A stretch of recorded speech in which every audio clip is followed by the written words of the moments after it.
So, hello and welcome to a special edition of Talking Bollocks. This is the point where I would normally introduce myself and jibber jabber on about who I am and what I do, but I'm presuming, seeing as how you're here, then you know that I'm Howard. Hello, nice to see you. Thanks for stopping by. Thanks for tuning in. Little in-joke there for the regular bollockers. And welcome to this Bloodstock breakdown edition. Breakdown? Not really the right word. Not really the right word, is it? It's more of a debrief, I think we'll be calling it. What you're going to listen to over the course of the next, I don't know how long because I haven't put the show together yet, but probably just over an hour or something like that. Is myself talking to our drummer Mark, our bass player Pete, our guitarist Paul and Cookie, and getting their general sort of thoughts and feelings on how it all went, basically. And this is my bit at the top. I mean, obviously, I'm in all those conversations, so I'll try not to replicate anything that I say there. But first up, if you were there, thank you very much. Thanks for taking the time to listen to this. But thank you very much for taking the time to come along and check us out. It was a truly great night, and you guys were responsible for it as much as we were. It was, well, maybe not as much as we were, because, you know, you can't play the songs, can you? But you know what I mean. I'm just over-ingratiating myself there. It was awesome. It was just absolutely fucking awesome. I have to say, we've got a bit of footage because we're working on putting something together for you. It's not going to be amazing, not going to be anything like, you know, official or anything like that. It's all just cobbled together from various camera phones here and there. But I you know, the only thing that I've noticed, and the only regret I have from the entire show, is the fact that I seem to call you all cunts a lot. I mean, a lot. No need for it. So I hereby apologise, and sorry about that. I just put it down to over enthusiasm. Got a little bit carried away, but it was great fun. I mean, the whole day, as you're going to hear from my chat with the rest of the guys, was just amazing. It was. I mean, I'd use the word magical, but it would sound a bit too Hollywood. But it was brilliant from the minute we turned up. We were straight into doing a signing session, thanks to everybody who came to that. And just we were just treated so well, and I have to thank every single person that we dealt with at Bloodstock, every single person in the car parks, every single person in the accreditation portaloo that they get stuck in every year. Actually, it's a cabin. The portaloos next to it are locked. That was interesting. Everybody who helped us out backstage on the Sophie stage, all of the Sophie stage crew, one of whom I danced across the stage with in one song. I can't remember what it was. And just you know, everybody behind the scenes, they were all wonderful, absolutely wonderful. And everybody out front, and our great sound man. I'm sorry, mate, I cannot remember your name. My memory is shot. There you go. To the extent that I call my memory my name. There you are.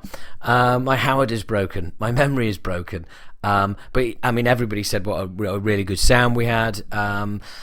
And it just didn't feel, I will say this a few times when talking to the other guys, but it just didn't feel like a big tent. It really didn't. It just felt like a club gig. I mean, and you know, when we heard how many people we had in, which was just over 5,000, I think, we couldn't believe it. We just simply couldn't believe it. And my apologies again as well for slagging everybody off who was outside the tent. Because it turns out they couldn't get in. That was why they were outside the tent. So, idiot head here spent my entire time. Well, not entire time, but I did give him a bit of jip, and it turns out that those people outside wanted to come inside. So, apologies if you're one of them listening as well. I'm doing a lot of apologising already, aren't I? But look, it was superb. It really was. The treatment we received was fantastic. I mean, you know, we when we went around the back of the main stage, and we had we were got all our catering sorted out and all the rest of it, and that's when we bumped into the guys who were supporting us that night, Mastodon, and you know, they were all really cool. Bran was really cool about you know, opening for us. I think it's a bit of a career highlight for him, but you know, that's understandable. And from that moment, I remember going. We kind of finished eating, went out to watch a bit of Gojira, and I could only watch about 2 or 3 songs, and I kind of had to leave for 2 reasons. Firstly, 3 songs, and I think we probably got Paul, Mark, and I got hassled for 3 or 4 selfies whilst Gojira were on, which felt a bit embarrassing because I was like, you know, I'd really rather be watching Gojira than doing a selfie. But no, you know, not a problem. The weirdest one was when somebody did a stealthy. What that is I was stood there watching Gojira, and suddenly I saw this hand come over my shoulder with a phone on it. And so I looked at the phone, and it was a camera, and in that, and it was taking a selfie, and in the screen was this bloke's head appeared next to me, and then he took the picture. And he was like quite a tall geezer, and he was like, "Oh, sorry about that. I didn't want to bother you." And I was thinking, feel free to bother me. Don't do that again. That's creepy. That is, you know, that is definitely weird. But it was. So there you go. That's what a stealthy is. But yeah, so I watched like 3 songs of Mastodon. I was just like, not Mastodon, Gojira, and I had to get away. I had to get away from it, and the reason being is that whilst watching Gojira and perform on that stage and everything else, it started going through my head. We're doing this tonight in the Sophie tent. We're doing this later. And then the adrenaline starts pumping, and you can't afford to have your adrenaline pumping like for an hour and a half, 2 hours before you go on stage, because obviously you'll just be burnt out and knackered. So it's very much a case of trying to not focus on what you're going to do that night. For me, anyway, I can only speak for myself. But it's very much a case of staying focused on the moment and not thinking too far ahead, because, as I said, you know, that's when, if you do, the adrenaline starts pumping. So I went and helped one of our helped our tour manager out, Anthony, who needed sorting out some food, and we had a bit of a chat. And then I came back out, bumped into some friends, having a chat, and then Paul rocked up and went, oh my god, you've got to see this hat, and I was like, right, okay, all right, off we go. Because by this point, I only told them, by the way, on the day that I was going to be wearing the pink suit. Nobody knew in the build-up, and I was actually going to keep it quiet and just walk in the dressing room already changed. But I'm glad I didn't, because Paul was like, look, Mark and I found this hat, Mark and I found the hat. So he took me to this stall where we found the pink top hat. And it had to be done. It had to be bought to complete the outfit, to make it look like I'd fallen off some sort of multicolour wedding cake, or possibly even a same-sex marriage wedding cake. He said incredibly tactfully. So that was that, and then we just kind of, you know, we wandered off to the stage backstage at Bloodstock at the Sophie stage about 9:15. Very slowly put everything together, started putting the gear together. DJ came off at 10. We rolled all our gear on. We were able to do a sound check with Bully Boy and Too Mighty Takeover. And then it was kind of like, right, and I kind of remember looking at my watch and thinking, it's 10:30. We're on in 10 minutes. Holy fuck. So then it was definitely a case where it was all right to focus on what was to come, and get in. So I just headed to the dressing room, got changed. Everyone had a good laugh, and then all 5 of us I just said to the guys, look, come here for a second, will you? Come here for a second. I'm not going to say what I said, because what happens in the dressing room stays in the dressing room.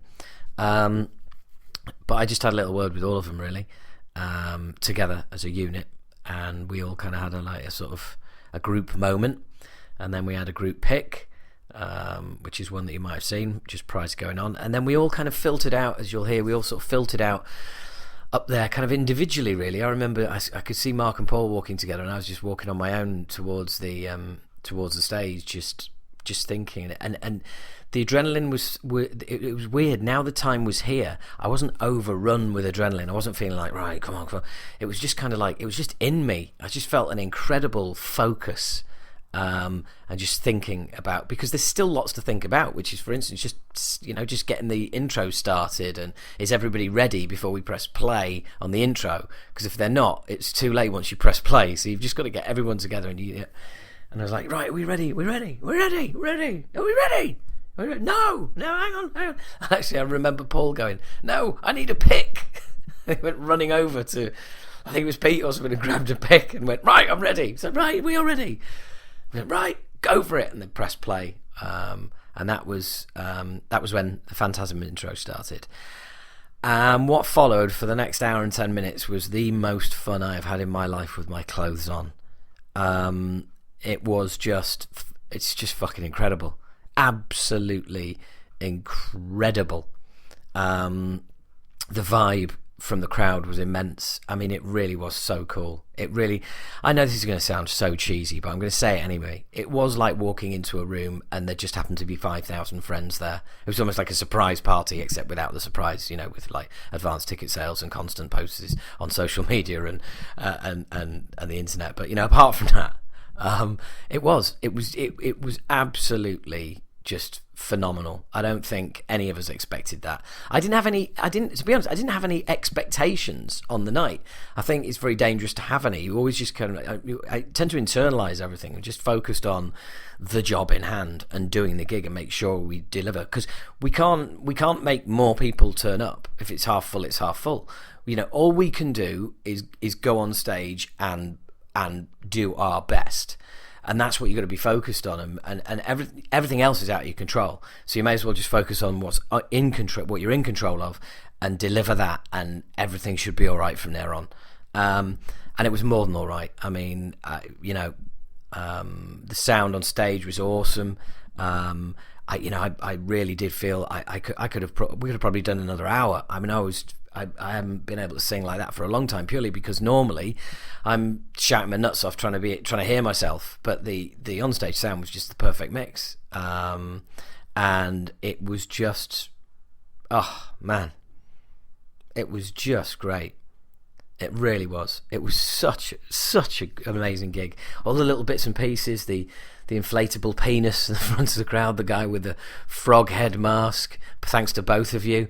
The guy with the cutlass, yeah, you're getting a shout out as well, with the inflatable cutlass. The guy in the obnoxious pink dress who put glowing balloons up his top, and I genuinely thought during sound check it was a girl with an incredibly large chest, and then looked a bit closer and realised that it was a bloke I'd had a picture taken with earlier. Oh, the disappointment. No, it was just incredible, and kept seeing friends in the crowd as well. So Nathan and Jonathan from Shrapnel were there. Al Barnes, a mate of ours. So Andrew O'Neill, the comedian, came down the front. That's the bit, I don't know if any of you seen footage, but if you see me laughing towards the end of Motherly Love and pointing into the crowd, that's me pointing at Andrew O'Neill, who's a friend of mine and a brilliant heavy metal stand-up comedian. Did I mention Stan from Eccentrics? Well, yeah, he was there. I feel really bad now because I'm bound to have missed somebody out. But it was just awesome to see. It was just wonderful. It really was. And the energy coming off the crowd, which, I think, obviously we came on and thought, right, we're going to go for it. But when you come on and you put a shed load of energy into show, and then you feel that coming back off the crowd, that's when it really hits you, because then you go, right, have some more, and then they go, right, well, you have some more, and it is just awesome. And true story. A guy did come up to me, at the when we were doing the signing session, and said Showsack had been moaning that there's not been a challenge and hasn't been any crowd surfers, and that's a true story. And to be honest with you, at the time I thought, oh, that's interesting. I didn't plan to say it on stage. I really didn't. It must have just lodged in my head. And when I saw security down the front, I just thought, oh yeah, and I'm so glad I did. So thank you to the guy who came to the signing and telling me that, by the way, if you're listening. Thank you very much. You played a big part in that night. But I'm so glad I did say it, because I genuinely, honestly believe that it wasn't a case of me encouraging people to crowd surf. What it felt like I was basically giving the okay. It was almost like I was pressing the starting pistol, or pressing the starting pistol. That's either pressing the starting buzzer or firing the starting pistol, or both, choose the appropriate one that you prefer and use that. Insert now on the night.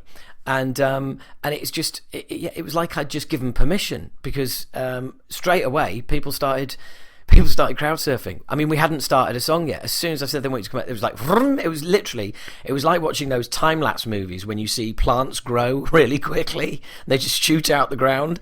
It was like watching that. It was like watching people just going vroom, straight over the top. They weren't making that stupid cartoon noise though. And so yeah, it really was genuinely like I'd just gone, hey, by the way, guys, it's okay, and the entire tent just went, right, well, let's go then. And then and the pit, wow, for the entire gig, from the minute we came on to the minute we went off stage, we had a pit, and that pit was just in varying sizes of ferociousness. During Blind Aggression, we get everybody to make a circle and stuff like that, and I thought, well, that's going to last a couple of minutes, and it lasted the whole fucking song. I mean, I nearly said, look, it's all right, guys, you know, you're probably getting tired, but I just remember singing and looking at them and thinking, they ain't getting tired. This is mad. And I don't know where you guys found the energy that night. I really, really don't. I don't know where you found those reserves of energy. And judging from some of the fallout after the gigs, I don't think a lot of you know where you found that energy from. Oh, well, mostly alcohol, actually. But seriously, I mean, you know, we had the Olympics of thrash right there in the Sophie tent. And Acid Rain Square Dancers took the gold, the silver, and the bronze. I mean, it was just phenomenal. It really, really was.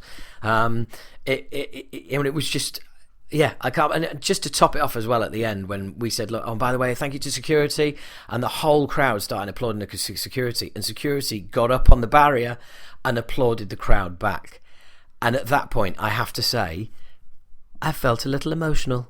I did. I literally stood there seeing this. I was just like, wow, I had to take a dip. I was like, I had to really sort of take a breath in. I was like, wow, that's incredible.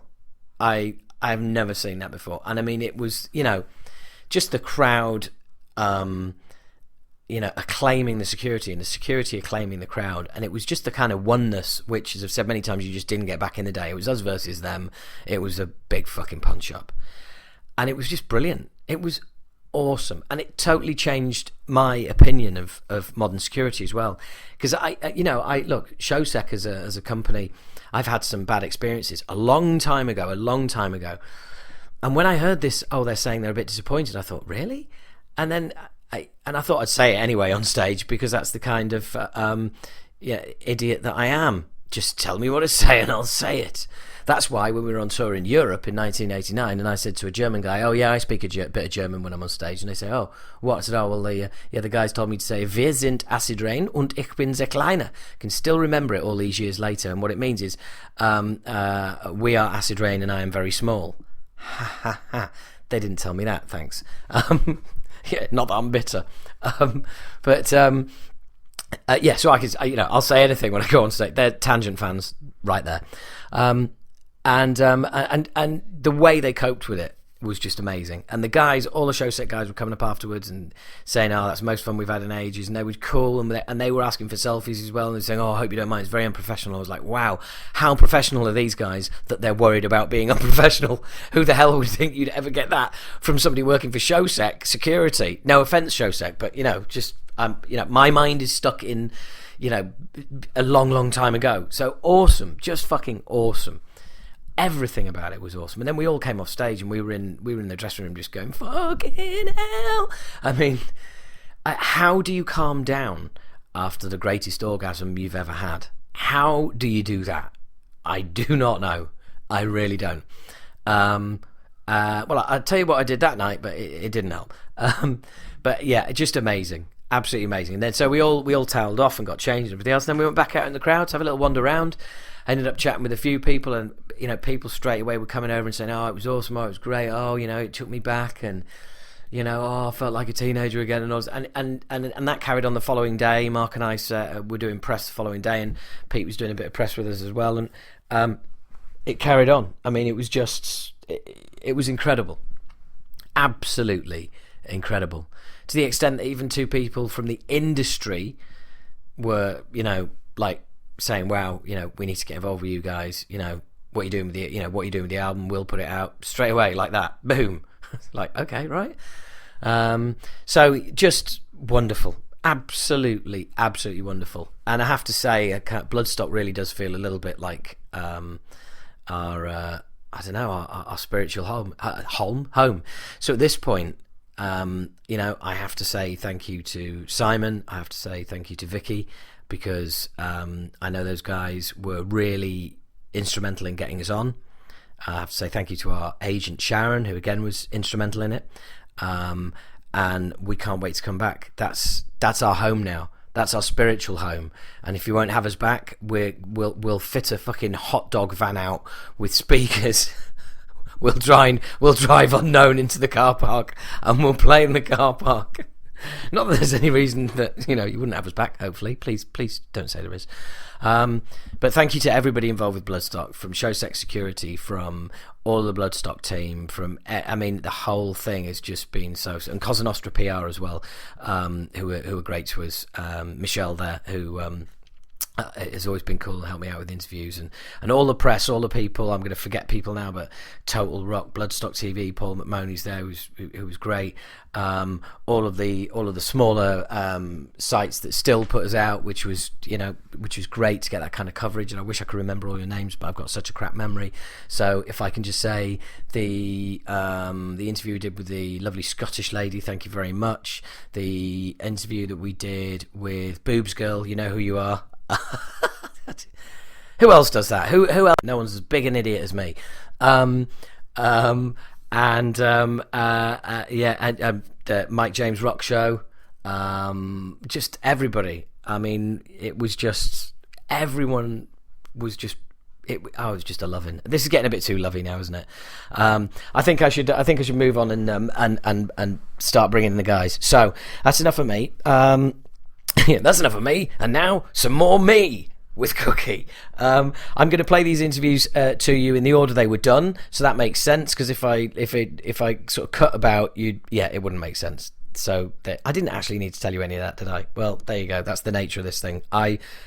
If thought goes to mouth quicker than I can filter whether it should or not. So sometimes that happens.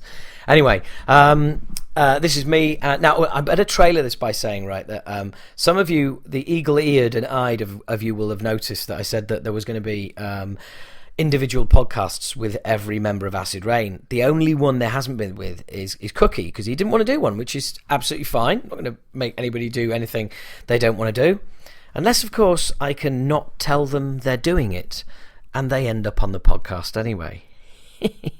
So here's me and Cookie, who doesn't know he's on the podcast at the time of recording.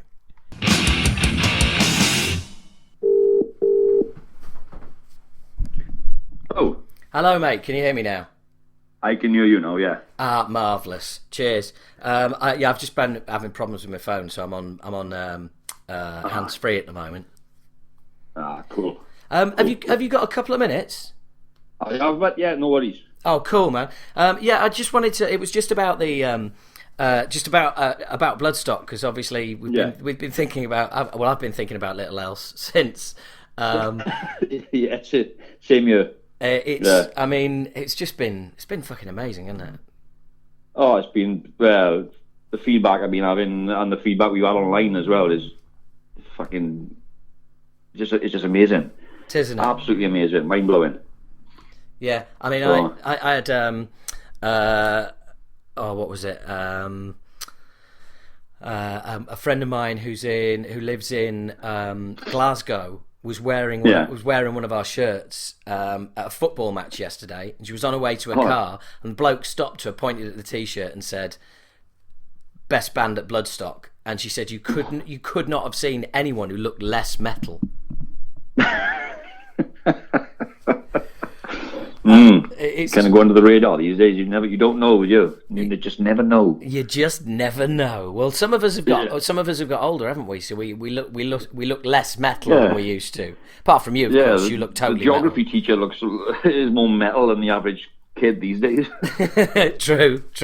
Yeah. But what is there anything in particular that sticks in your mind that I can stick in this interview? Anything that like from the night where, or a number of things. before or since? No, it's just the whole experience, really. It's just, the whole day, everything about it. It was like your 50 minutes of fame, but it lasted all fucking day. You know what I mean? yeah. From the minute we turned up to do that signing, it was just like it was on. Yeah. It was crazy. Just, you know what I mean, from the posh, having some tidy food, tidy nosh, treated like royalty. Having my guy taking us about to make sure we got treated tidy and we get into certain parts of the festival. Because we weren't allowed to get in certain parts, really. There was doors were stopping us, and we had to have that guy allocated to us then to make sure, hey, whoa, these guys are coming through, like. Sort of, yeah, absolutely. So that was cool. Having a bit, having an usher, like some sort of, guy to get us about. I thought, ooh, this is nice. I know what you mean. It was almost like, I don't know about you, I sort of got like a bit of a bodyguard vibe at that point. Yeah. And then we got offered pumpkin tortellini, which was fucking awesome. Offered what, sorry? I didn't have any, but it was like, ooh, posh food. Oh yeah, cool. Yeah, I know. It was outrageous. Having our dinner with Mastodon at the next table and stuff. It was like, well, our support band. Let's not get too excited. It was the whole thing, didn't it, for me? It was just, I remember standing by the side of the stage. We went out there, and Leanne got a picture of the back of my head looking out onto the crowd. Yeah. And she said, I can't remember talking to her. I always say, there was so much going through my head. And she said, you just kind of turned around, and it was just like, oh, fuck. Here we go. Like, and she got a bit of a video of it as well. And you can hear you going, right, we're going, right, ready, go, right. I know. You feel the tension. It was like, not tension, but the excitement. And it was like, right, this is fucking it. This is fucking all right, my lads. You know what I mean? All right, my lads. It was there. It was fucking. It was on, and it just, from the moment we went out there, then, and the response from the crowd, just looking out on that fucking sea of bodies, heads. It was fucking. I was watching bits of I put a bit of footage on Facebook and it was like fucking World War Z with the bodies coming over down the front. They were like fucking ants coming over.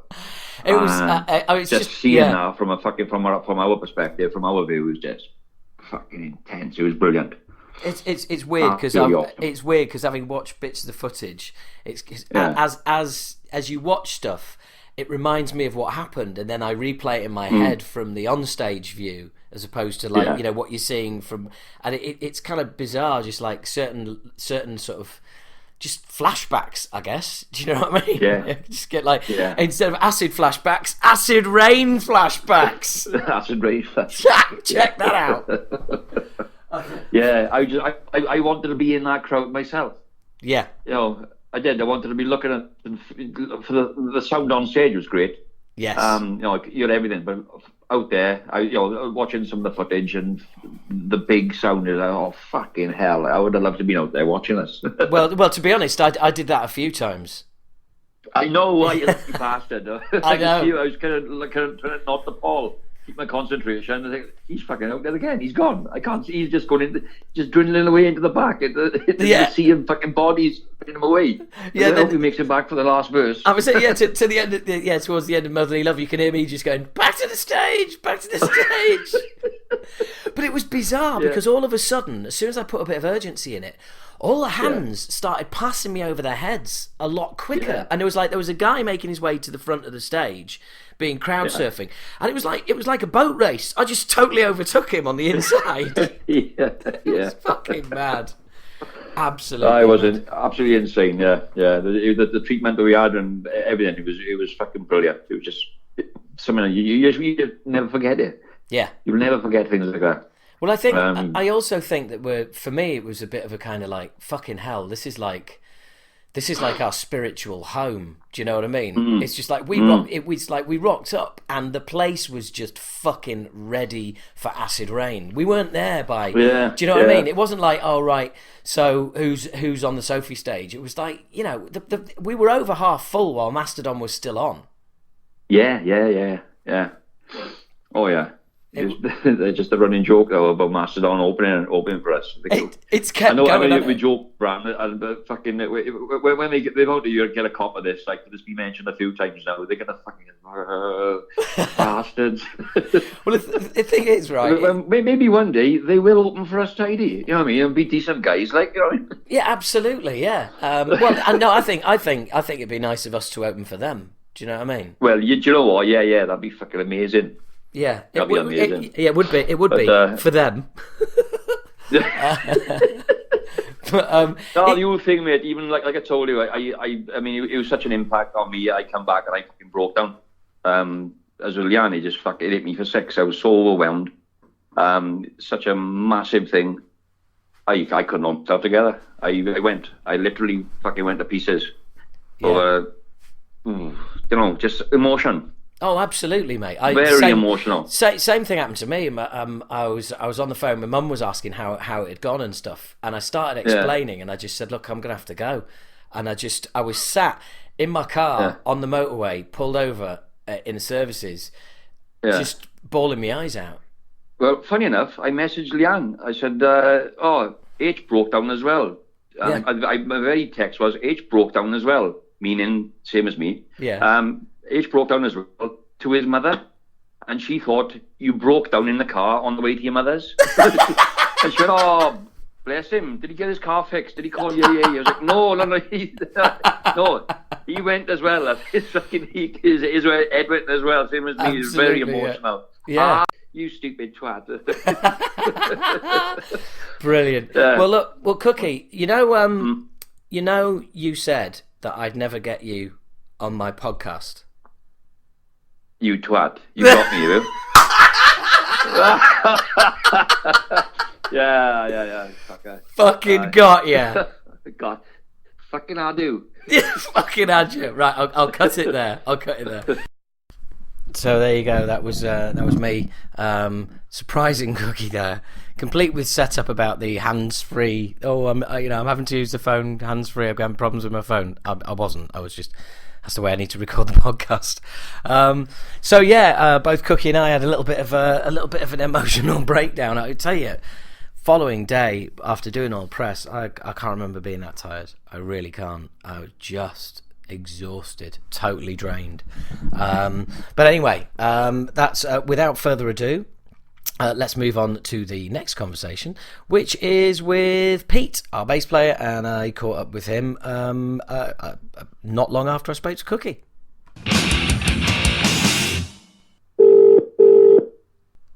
Hello? Hello, Mr. Pete. Hello, Mr. H. Are you sitting comfortably? Then I'll begin.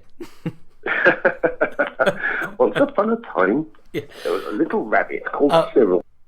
So, Pete, it's been 2 weeks and a day. This time, 2 weeks ago, we were just finishing off our stay at Bloodstock, and it's been. I don't know about you, but it's like the last 2 weeks have continued to be amazing. The feedback and everything.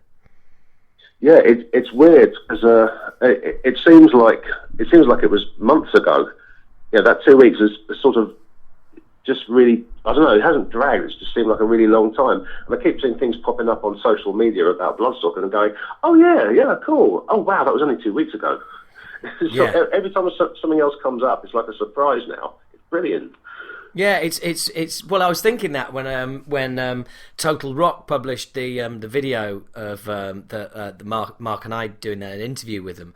And it was really weird because it's like 2 weeks old and yet I distinctly remember I remember doing the interview as if it was 2 hours ago, but the whole day seems like 2 years ago, and it was actually 2 weeks ago. The whole thing's just a bit of a mindfuck, really. Well, I think it's like in everything in life. If you do something really kind of big or important, it distorts your perception of time. Yeah. Because it's such a big thing, so it still feels like it was yesterday, but then it doesn't. It feels like it was like ages ago. I know. I mean, and it's weird watching some of the footage as well has made me kind of, I don't know, it just kind of, it's good watching footage because you get to see bits of what other people were doing that you didn't see at the time. Yes, which yeah, which is great. Paul rubbing Cookie's head during Goddess always cracks me up. I like those little bits. I saw. I can't remember what song it was, but Paul was mugging off to the camera. It was brilliant. Yeah, it was just like it's been really funny, you know. But it's weird as well. I was saying to Cookie how you watch footage filmed from the crowd, and then that brings back a memory of your own, which is from the stage perspective, and it's really weird. It gives you a kind of sort of 360 memory. Yeah, you're sort of saying something that you did, and you can remember the actual feeling and what was going through your head at the time. Like, oh, I've got to dodge H now. Here we go, and then hang on, left foot. Yeah, there was that. Yeah, I mean, I didn't remember shouting at the photographer in the pit during Creative Restraint to take a picture of my cock. You didn't remember that? No, I didn't remember that. Funnily enough. Wow. I know. What the things we do, in the heat of the moment. Yes, shout, take a picture of my cock. Probably not one of my career highlights, but you know, what the hell. I was in the moment. That's my excuse. Well, I seemed like it got a good reaction from the crowd when you did, though. So, why the hell not? Well, to be honest, what didn't get a good reaction from the crowd that night? I mean, you know, it was just everything just came off, didn't it? I mean, you know, from the little bits that we added to the set, people seem to have really appreciated the set list as well.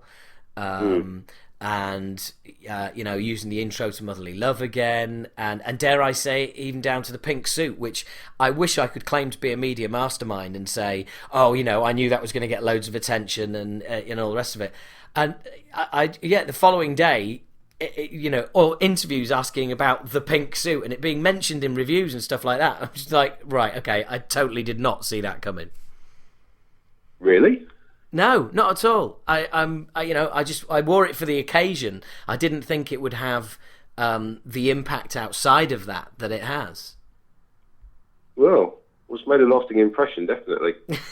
Yeah. I suppose it's the sort of thing you can only really do once, though. Well, yeah, absolutely. And I think the thing is that, you know, I was talking to Mark about it, and I was saying, well, as the front man of a thrash band, if you can get away with wearing a pink suit and a top hat, then you've got to, really, haven't you? Well, exactly. I mean, be silly all you really to. needed on top of that was some lion tamers and you know, girls in big headdresses. Yeah. You know, bearing in mind we were playing in a massive big top. It was a bit like great. that, wasn't it? It kind of came across like a sort of bizarre ringmaster. It was great. So, have you got any particular sort of treasured memories of the night/day? No, the whole bloody thing. Yeah. Just everything. I can't really single out any one particular moment. Just the way that everything we did, apart from that brief technical I had, it just went like absolute clockwork. Yeah. And you know, the energy coming from the audience was just phenomenal. Yeah. And I suppose, if I'm on the spot, I'm going to say, the energy coming up from the audience for the entire show, because that's kind of what drove us, I think. Well, I completely agree, because I don't know about you, but I did not expect. I mean, you know, we had a pit immediately, and that pit carried on for the entire gig. I mean, I was really kind of like, fucking hell, really? What else? Oh, obviously the way that Showsec handled it was absolutely fantastic. Yeah. And like you said, not sort of beating you up and throwing you out, but just sort of letting you get over the top, you know, handling you down and then straight out again into the pit. Do you remember the guy who was mucking about down the front with the inflatable broadsword? Yes. Right, I bumped into him a couple of nights ago. He's like, "You in Acid Rain?" I said, "Yeah." He's gone, "Yeah, great." And he this was annihilated at the lounge, and he brought a couple of inflatable hammers with him to go in the pit with. I said, "Oh, that's great." He's gone, "Yeah." do you remember me from Bloodstock? I had the sword. I'm like, oh yeah, hello mate, how you doing? That sword. I've come over 20 times during your set. I was just going in a loop the whole night. That sword in his hand is on so much video. It's on so much video footage. Yeah, it really is, because there's just all of this fucking. You could just see this hand holding this cutlass, you know. Yeah. It was just bizarre, and there's a few bits of footage from down the front as well, where you see him coming over and sort of walking out, and then a few minutes later, there he is again. It's brilliant, and the guy in the pink dress coming over a few times as well. Yeah, that was fantastic. I couldn't believe my eyes when he came into the signing tent. I know. How have you got? Oh wow! Oh my god! A pink, obnoxious. I didn't see that, because I just saw this guy in a dress. I thought, oh, fancy dress for Bloodstock, cool. He turned around, there's a bloody obnoxious logo on it. Yeah, I know. Utterly bizarre, wasn't it? Utterly bizarre. Yeah, but I definitely think we should have more inflatables in the pit. It's loads of fun. Well, that's it. Well, we had the inflatable cock and balls all night as well, brought out on stage by me during Goddess, and you and Paul kicked the shit out of my cock and balls. Mm-hmm.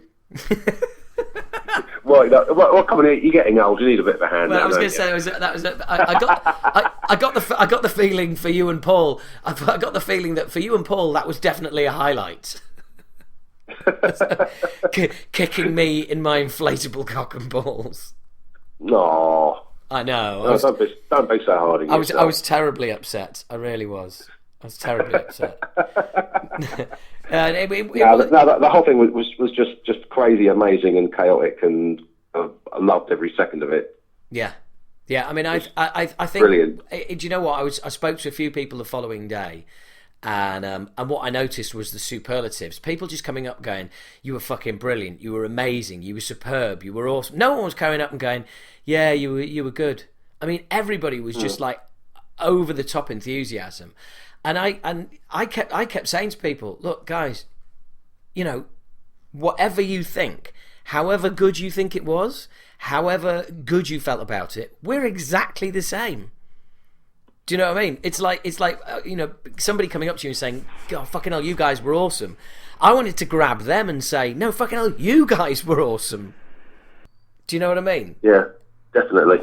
I mean, it really is. It's, as much as people might have, you know, felt like they wanted to kind of heap praise on us. I wanted to heap praise on them because they fucking made it. Simple as that. Yeah. Yeah, definitely. And just when we were walking around on the Sunday and people, kind of rushing up to us going, my God, hey, you were great, wow, and, getting photos taken and everything, which is weird because I'm at Bloodstock, every year anyway, and I just sort of, hopping around, and this year, I couldn't. Yes, I know, it was just fucking mad, it really was. Just, trying to walk off to go to the toilet or something, and, taking you 15 minutes because people keep stopping you. It's great. I mean, you've got to hold it in, but it's great. Yeah, no, it was. I completely agree. I mean, it was just total career highlight. And anyway, look, that will do. I'm speaking to getting about 10 minutes off everyone, so I shall leave you to go about your day, sir. I certainly shall. I'm just about to go out to a gig. Oh well, have a lovely time. That was a slightly abrupt ending there. I can assure you the conversation... All right, I'm off to a gig. We'll have a lovely time. No, I didn't put the phone down on him, man. And so there you have Pete's recollections. I mean, Pete knows Bloodstock better than any of us, as he said there. I mean, he's been a regular for all those years. So for him to have the special experience that he had as well is, again, just puts yet more emphasis on how amazing it was. I mean, actually, it reminds me as well. I mean, I was there. I did one song with Reanimator the year before. I was knackered after one song, by the way. So how I managed to do a whole set, I don't know. And also, and I did it in 2011 as a comedian, which is just fucking ridiculous. So it was, yeah. Anyway, sorry, it's not about me. It's about Pete's recollections, and there you had them. So now, after Pete, we move on a couple of days, and I think this is Bank Holiday Monday, when I managed to catch up with Mark. So here's our little chat.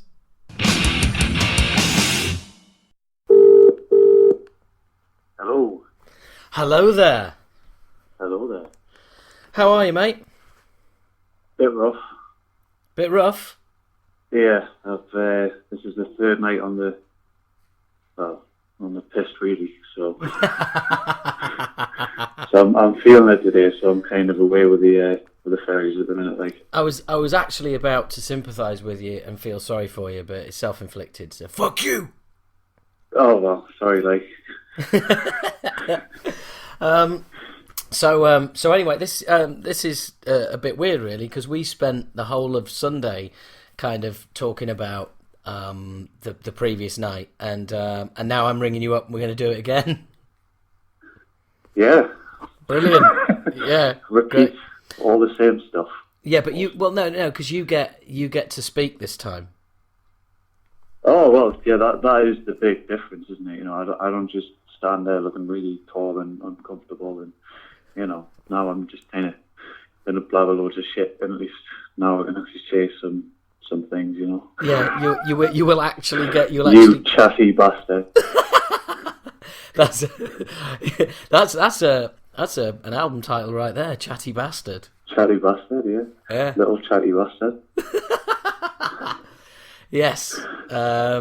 So first up, I remembered something that I haven't had a chance to talk to you about, and I can't remember what song it was. I have noticed it on some of the footage though. There's one song where I ran onto the drum riser, and as I got there, I realised I had a little lost your balance. Yeah. I realised I had a little bit more momentum than I'd planned on having, and I just started leaning towards you while sort of push. You should have just let yourself, you know. Do you remember fall that? into the kit. Yeah, I do remember it. Like, yeah. Yeah, because I was just sort of leaning into you, and the drums were like all getting nearer to you. There's always moments like that with acid rain where I have to really concentrate on what I'm doing, because you know there's so many times where I just try not to burst out laughing. You know, like Yeah. when we play Chaos and Cookies shouting Shepherd's Pie. Yes. He even did that at Bloodstock, and it nearly caught us off guard. You know. Yeah. He keeps doing it though, and it's never not funny. Well, the thing is that Paul was doing it at Bloodstock as well, so it was like it was just full on Shepherd's Pie. It was fucking absolutely full on. Yeah.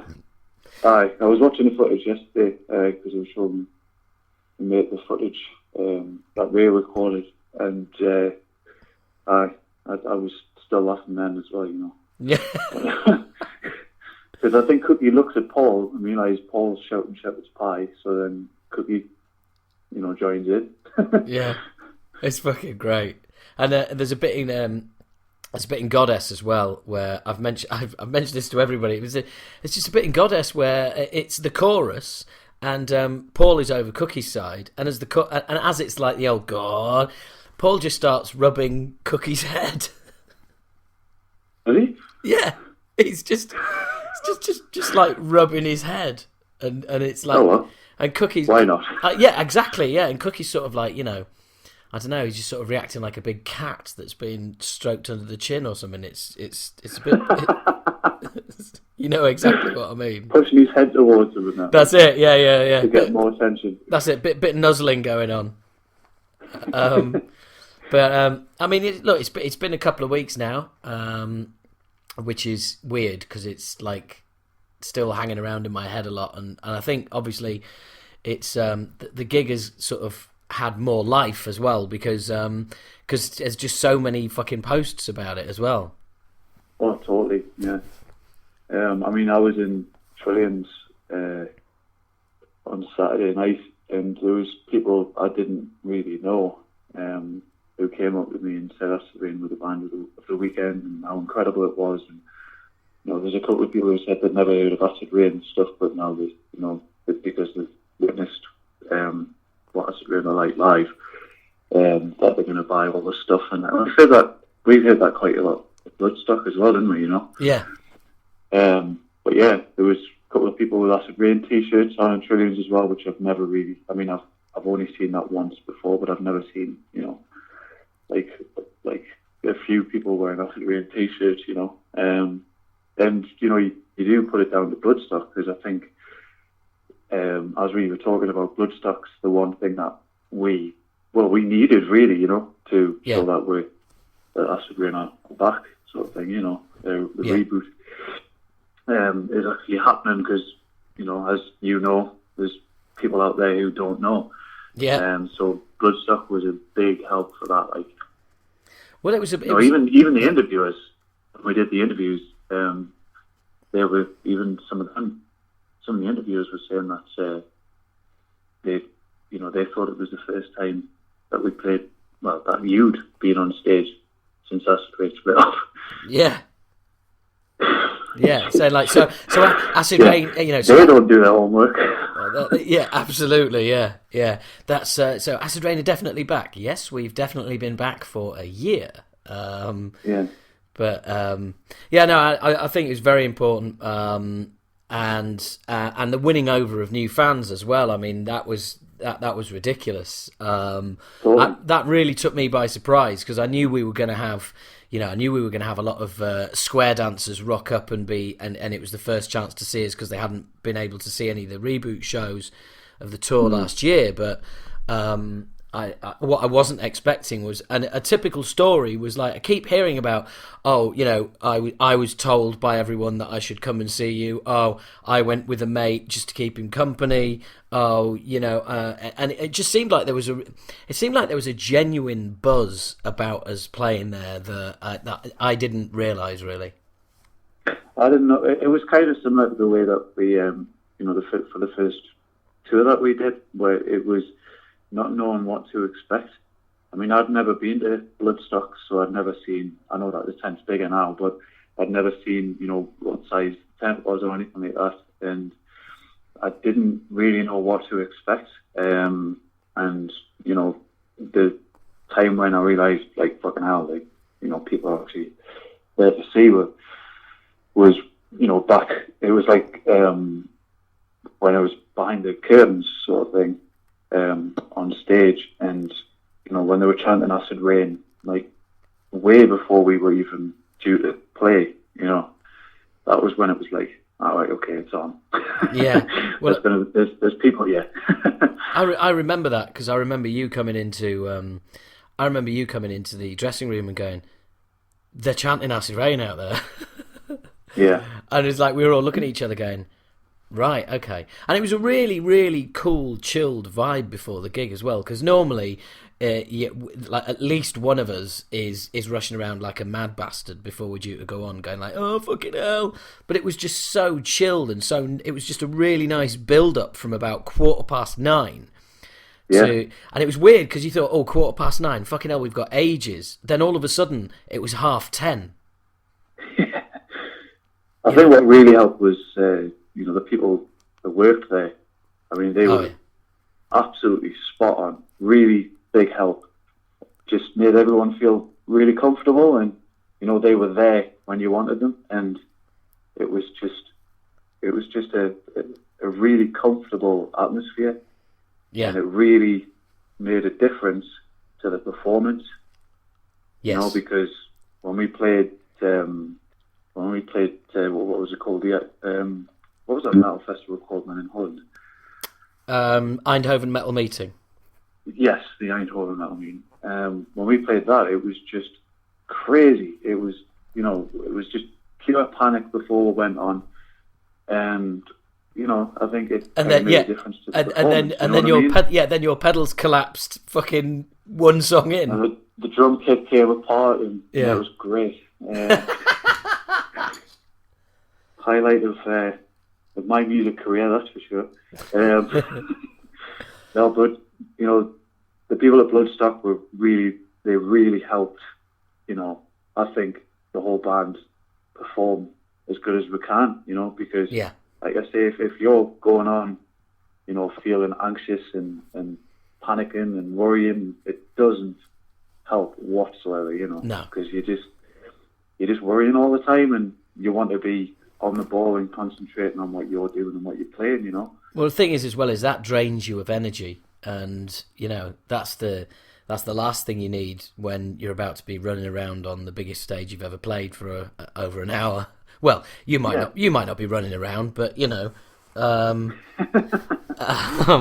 fucking hope not. Anyway, that would be awesome if I could, like, you know, if I had like a drum riser with like a remote control sort of drum riser, you know what I mean, where you can just kind of move around the stage.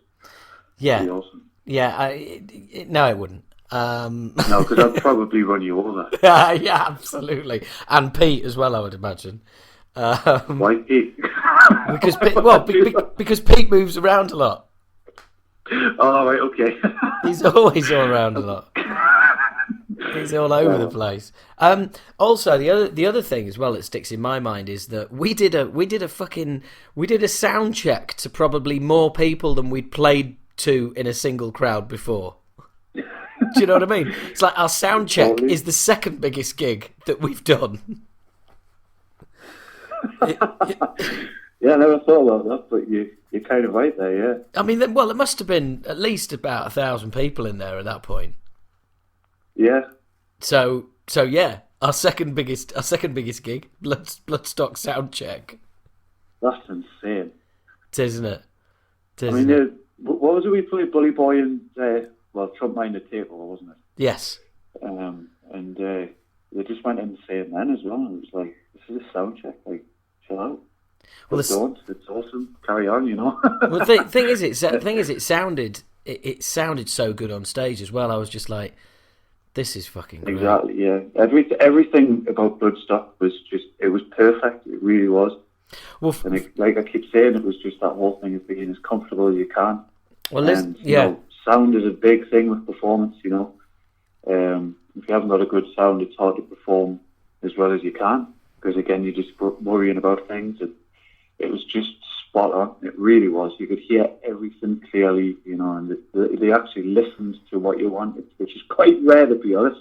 But well, got it spot on. Absolutely. I mean, I was conscious of having Thoughtful Sleep and Plan of the Damned right next to each other, but because I wasn't shredding my voice because I couldn't hear myself properly, which is pretty much 90% of the time normally, it was actually fairly easy to deliver those two songs, and I was really, really pleased about that.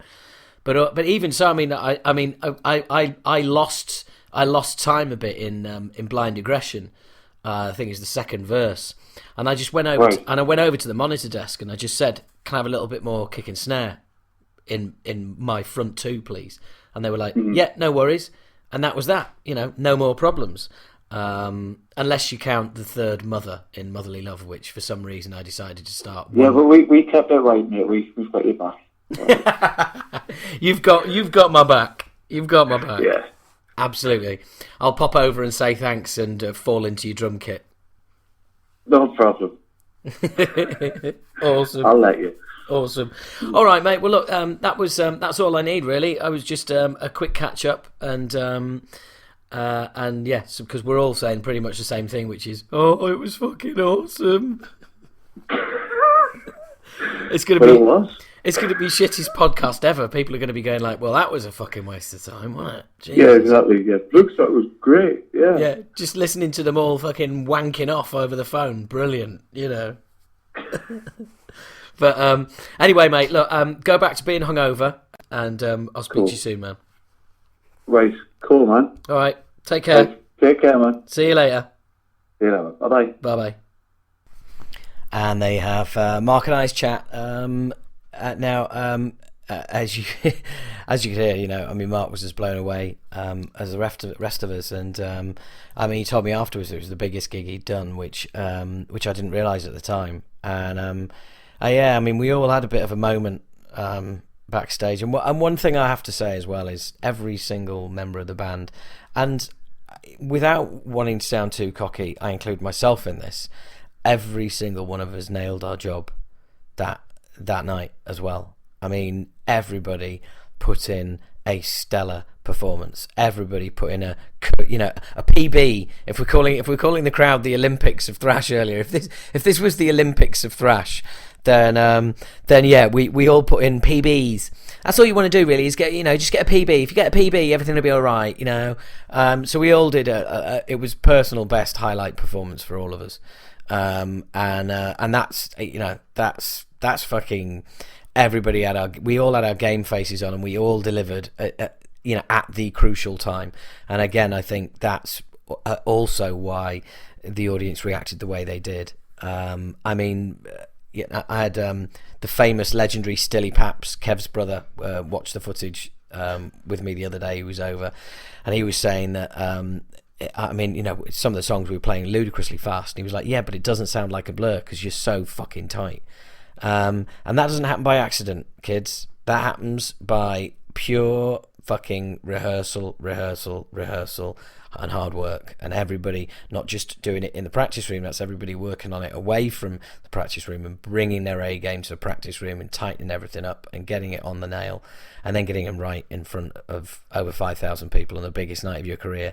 It's a hell of an achievement. And I think that's the other thing that we're all taking away from this is like, wow, this was an achievement. Anyway, I'm now going to move on to the final conversation, the final musketeer, the five musketeers, the final musketeer I managed to catch up with, I can't keep that up, was guitarist Paul Chanter.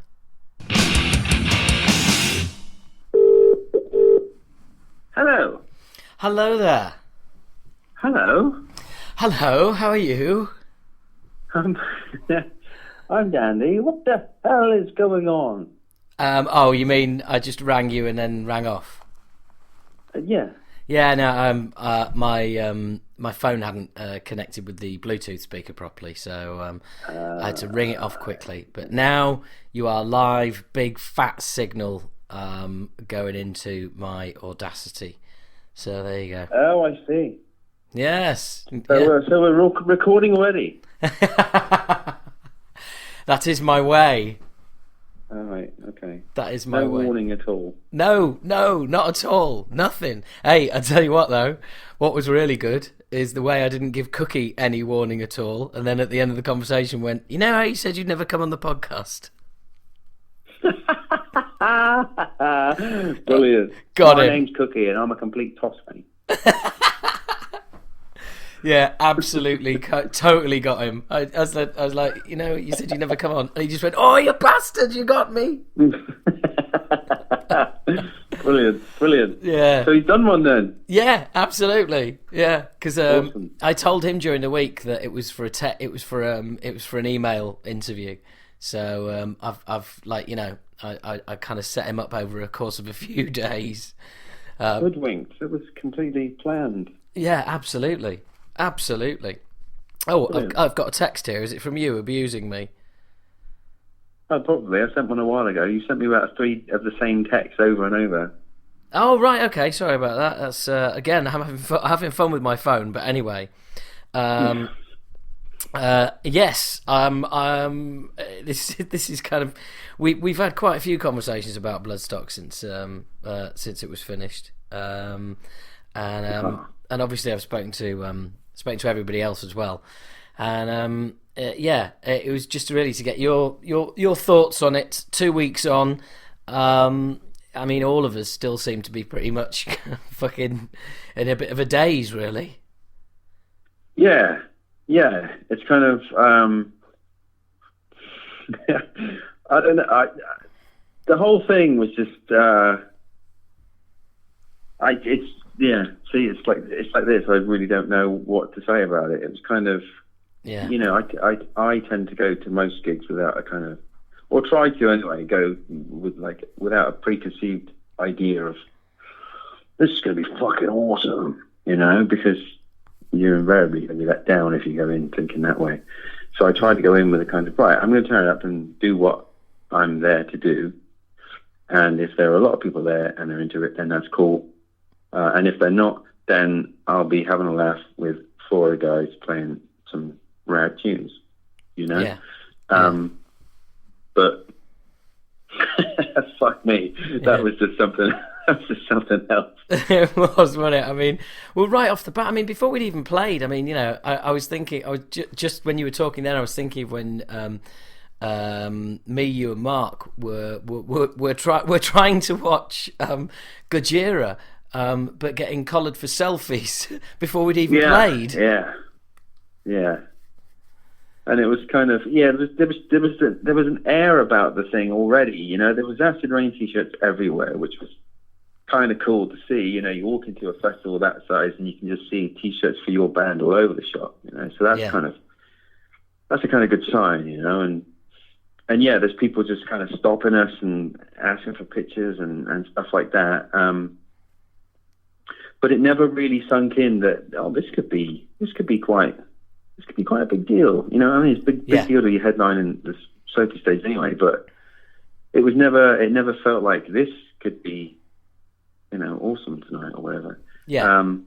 And even when we were backstage and you put that hideous fucking suit on and we were kind of getting ready to go out and do our thing, me and Mark were back there, and Mark's like, me and Mark always seem to have a moment before we go on. It's really weird. It's kind of like a really unsaid thing, but we both know what the score is, and one of us has just go to the other one, "You all right?" The other one goes, "Yeah." That's it. So that's kind of like, are you ready to do this shit? Yeah, I'm fucking ready to do it. Yeah. You know, and and we just had that, and we took the picture that actually pops up on my phone now. If you phone me, the picture of you with your little top hat on and all that. Us in the dressing room. Yeah. And then we kind of all parted ways. We kind of went towards the stage separately, but me and Mark were walking together, and I was walking behind the two of you. Right. Oh, right. Okay. Yeah. I was kind of pulling my sweatbands on, and we're like, you know, and then it started to build up. And then I was like, kind of, let's fucking do this, you know. And the weird thing is we walked out and we were backstage, and I think I was talking to you. I think me and you were kind of like, right, we're gonna fucking do this kind of thing. These little kind of we're fucking here kind of things that me and you have sometimes. Yes. After all the shit that's going on. Well, I think I said to you, didn't I? 2 years ago, mate. 2 years ago. Yeah. And then, do you remember there was a huge round of applause, and we both thought, what the fuck happened then? Yeah. And we looked through the curtain and realised nothing has happened. The lights had just gone out, which meant everybody realised that Acid Rain were going to be on next. And it was like, we didn't even think it was anything to do with us. And as soon as I heard that, I was like, it sounds like there's more than 5 people out there. Yeah, absolutely. Well, I was just joking with Mark that the second biggest gig we've ever played was our sound check. You know, possibly. Yeah. There's hundreds of people there for the sound check. Yeah, I mean, it's mental, but yeah, you're right. I mean, that walking to the stage, I remember looking at my watch, and all of a sudden, instead of being 9:15, it was 10:30, and we were on in 10 minutes. Yeah. Well, there was the thing. Me and Mark backstage just got changed into our rock duds. Yeah. And Cookie's there making a cup of coffee or something. He's fucking around with all the stuff in the rider, and he goes, "When are we on?" I'm like, "For fuck's sake, we're on in 10 minutes." Oh, yeah. It's like on a completely another planet. I was saying to Mark, it was the opposite vibe of what it normally is for us backstage before we go on. There's usually some form of like panic or unforeseen technical difficulties. There's something that basically means that, you know, we're literally sort of going on straight after we've just fixed something. And one of us is stressed. It's invariably me. And then but it was just fucking stupidly easy. Yeah, the sound check was like. I don't know. It was just like as much lube as you could like. That was just like soundcheck just slid in lovely, you know. It was awesome. And then you're like, right, well, we're done now, so you can just go and chill out a bit if you want before you play your gig. And it's okay. Yeah. Cool. Well, it was. I remember Mark. Coming backstage and going, "They're chanting Acid Rain out there." Yeah. And it's like the sort of look of shock on his face, like, you know, it wasn't panic, but it was sort of like, oh fucking hell, I think they're here to see us. Yeah, and there was a lot of that as well. I know it sounds really stupid, like, well, because I guess a lot of, we haven't kind of done our own gig really. Yeah. So, and I know that wasn't our own gig. We were headlining at the end of a day full of bands, but you did kind of get the feeling that there's a lot of people there to see Acid Rain. Yeah. And when the intro tape started and the people cheered because they knew what that was. Yeah. That kind of gave an indication, right? Okay, there's quite a few people out there who know what the score is now. They know where this is going to go. And that was one of the bits for me. It was just stood at the side of the stage, the intro tape going, and knowing that, right, I'm going to walk out now, and and I've always said it loads of times. As soon as you get that 4 count, that's it. You don't stop now for an hour or whatever it is. Yeah. You can't stop until you leave. And that intro tape was kind of like, right, it's running, it's going. We're going to do this now. Yeah. And when it started and we all walk on, and then you came on afterwards, and just the cheer. Like when you say something, I think you said something like, "You fucking ready for this?" or something. Yeah. The cheer that went up, I just thought, "Oh, fuck me!" There's a lot of people out there. Yeah. Because I'd only seen the crowd when we were doing the sound check, and it's like, it filled up considerably between sound check and when we went on. And it was good that they couldn't see as far as I've seen pictures since, and I've looked at, wow, there's. All the people that you were being offensive to outside who weren't actually outside, they just couldn't get in. Yeah, that's the one. It's like there's a shit ton of people out there, but it, like you said, it didn't feel any different. No, it didn't. As in terms of playing the gig, obviously, you kind of got the thing of there's a bigger stage, so you got to fill it. Yeah. But the whole thing about that's in the back of your head, you're not amazingly conscious of that, but that we're all bunched up at one side, let's move. Yeah. But it was also, it's weird because as I've said to you, it felt like a big club gig. It just didn't feel like a massive tent. It sounds really cheesy, but it really did genuinely feel like a sort of. Inviting a load of mates round to for a gig out in the park or something. It's just bizarre. Yeah, because there's thousands of people there, but and this is a shitty thing, I guess, is that you can really connect with the people right at the front, but you like to think that you're projecting enough that the people at the back are kind of having a good time or whatever. But you can see the people at the front, and there's people shouting the lyrics at you. I mean, there was one guy at the front who seemed to be shouting the lyrics at me like they were all an insult. like they were your fault.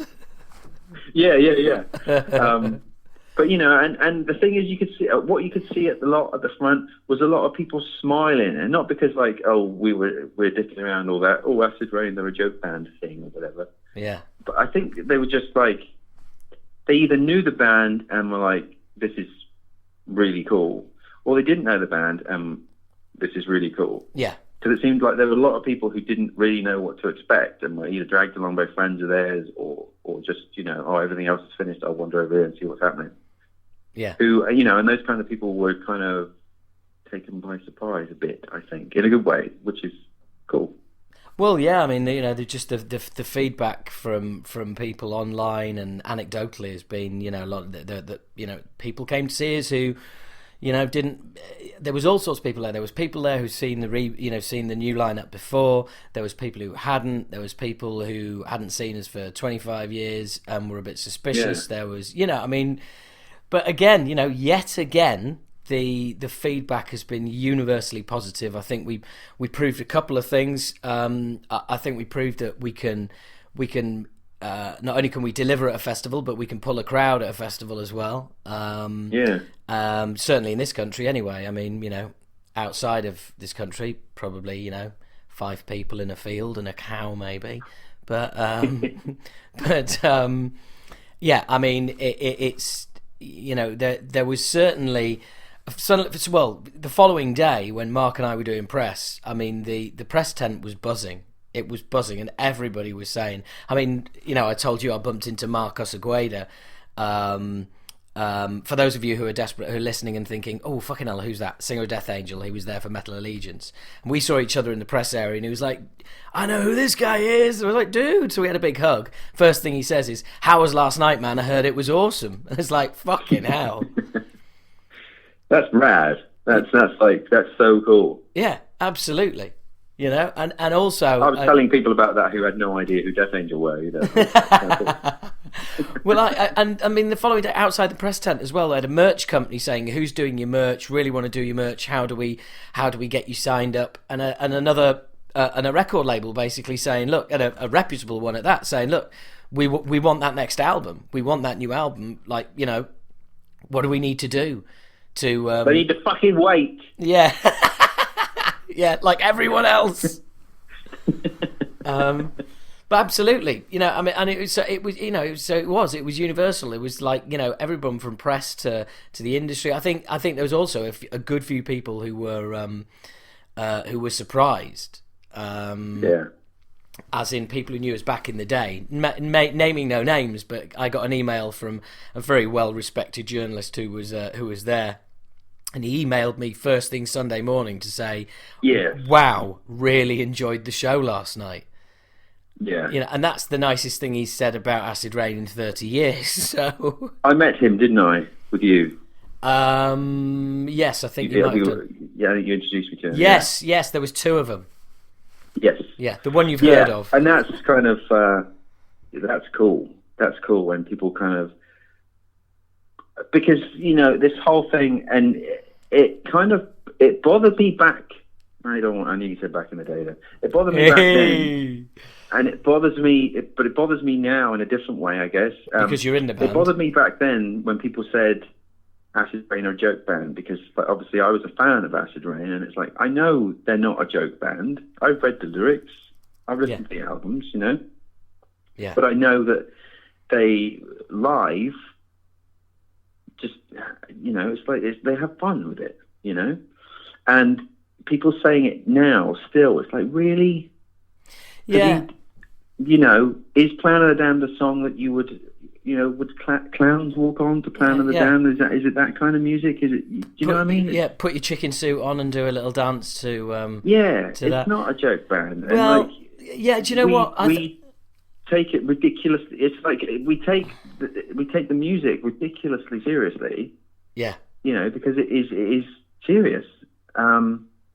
But we have fun with it when we're on stage, because it's fun to play that in front of people, especially when you get a crowd like we had at Bloodstock. You know? Well, yeah, absolutely. And I think we are. I think the perception, the old joke band thing, I think that, to be fair, I think we are slowly but surely, you know, hammering that nail into non-existence, really. Yeah. And you know, I mean, maybe some cunt turning up in a pink suit and a top hat didn't help.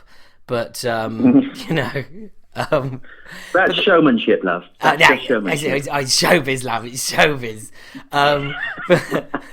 You know, but like I said, you know, if you're the vocalist in a thrash band and you can wear a pink suit, top hat, and get away with it, it's got to be fucking done. Well, yeah. You know, it's like... I know, like, with... me, Mark, Cookie, Pete, we're taking it seriously, playing it. Yeah. We're having fun with it, but we're taking it seriously. So the joke band thing kind of, I think it bothers me, I think. I think it does as well, yes. And it sounds, I've built it up way too much now, but...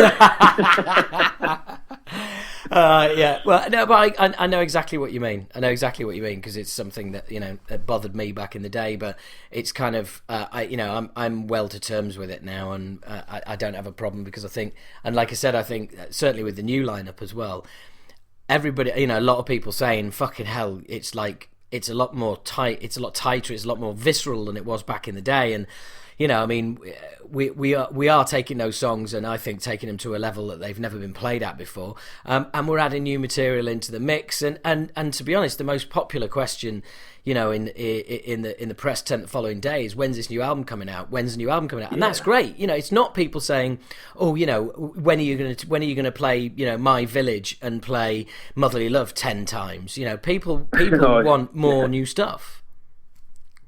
When are you going to play My Front Room and play Suspended Sentence? Yeah, absolutely. Fucking never. Yeah. This is a good one to fuck your girlfriend too. Deary me, I can remember saying that, but I got no idea what gig that was. The hardcore fans will know where that one's from. Yeah. All right, mate. Well, look, I'm going to wrap it up there because we've got it's going to be quite long, this podcast anyway. Although you finished with me already? I have.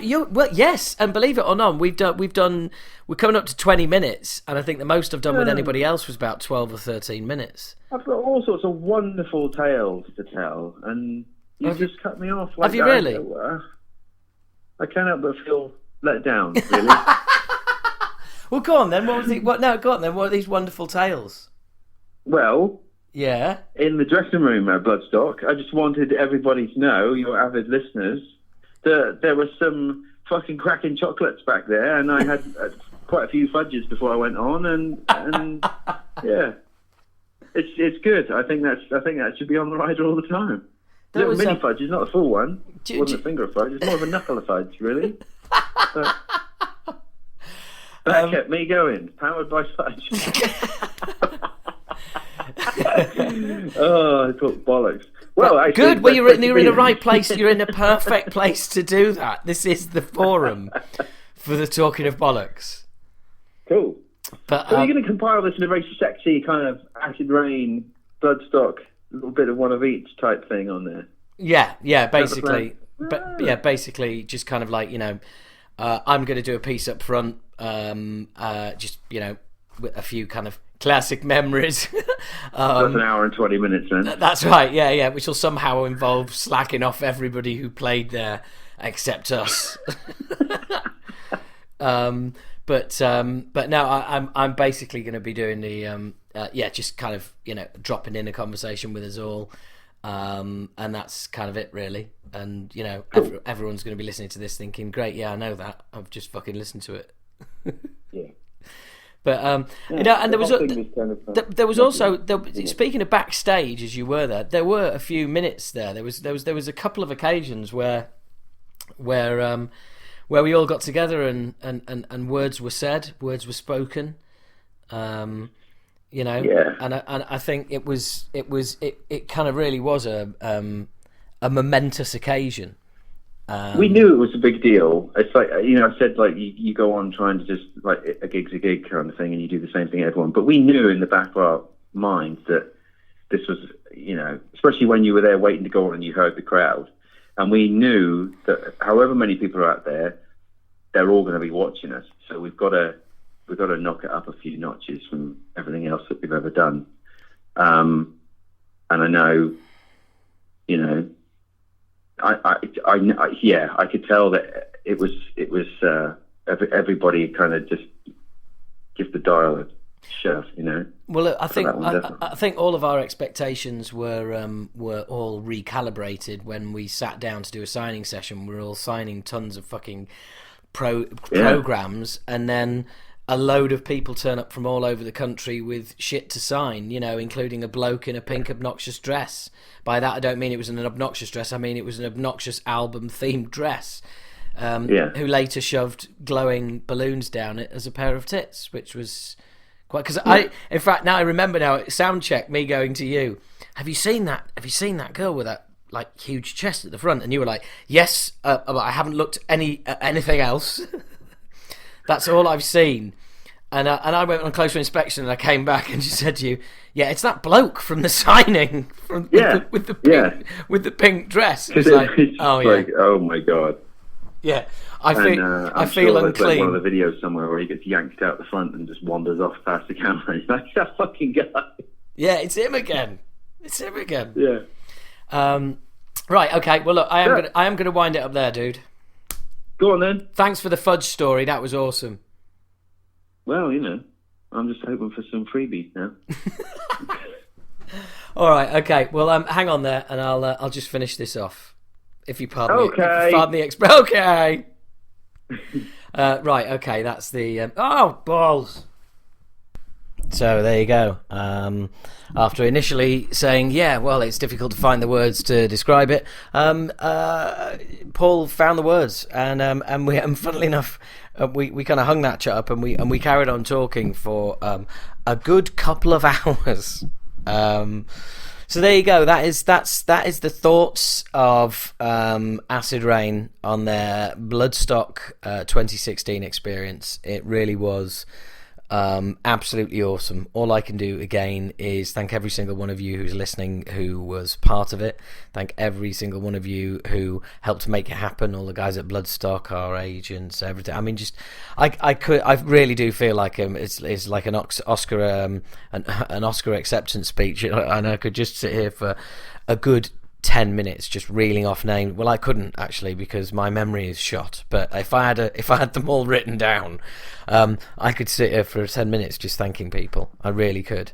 So I'm going to do it again. Thank you to everybody. Thank you for listening. If you've enjoyed this, then please do feel free to subscribe to Talking Bollocks, or Talking Bollocks as opposed to Talking Bollocks. I do get to chat to some really cool people on around the world, and you get to hear me shouting my mouth off once a month for no good reason. The usual ill thought out gibberish opinions, but feel free to tune in. So you can subscribe via pretty much any podcast app, or iTunes, or Google Play. You can find me on Twitter at Talking Bollocks. That's Talking Bollocks with a Z on the end instead of an S. There's also a Talking Bollocks Facebook page.